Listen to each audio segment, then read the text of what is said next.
আমাদের জনগণ ভোটের প্রতি আস্থা হারিয়েছে।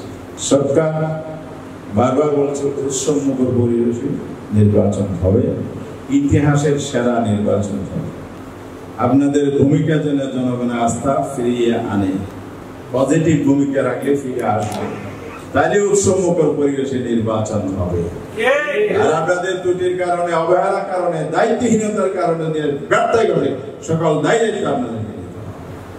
সরকার বারবার বলছে উৎসবমুখর পরিবেশে নির্বাচন হবে, ইতিহাসের সেরা নির্বাচন হবে।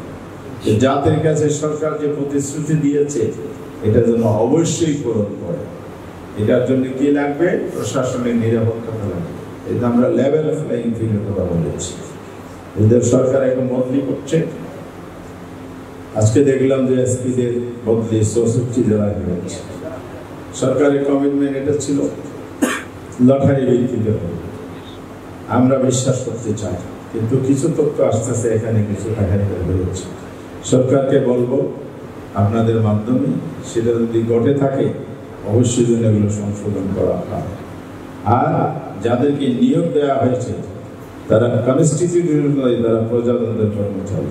সানশাইন আটা ময়দা সুজি, ভালোবাসায় তৈরি কর্মকর্তা, সেই হিসাবে নাগরিকের অধিকার রক্ষার ক্ষেত্রে তারা যেন আমানতদারিতার প্রমাণ দেয়, পেশাদারিত্বের প্রমাণ দেয়। তারা যদি দলকানা হয়, নিরপেক্ষ ভূমিকা না রাখে, দক্ষতা এবং পেশাদারিত্ব যদি তারা রক্ষা না করে, তাহলে বাংলাদেশের জনগণ বেশি দিন হয়নি 5ই আগস্ট যেভাবে স্বৈরাচার এবং তার দোষরদেরকে তাড়িয়েছে, সেই জনতা আবার ফুঁসে উঠবে, আবার তাদের বিরুদ্ধে প্রতিরোধ গড়ে তুলতে বাধ্য হবে। কথা কি বোঝা গেছে? আপনারা কি সেই দাবির সাথে একমত? আরো অনেক কথা আছে। জুলাই সনদ আইনি ভিত্তিতে হবে, প্রাথমিক একটা ভিত্তি হয়েছে গণভোট।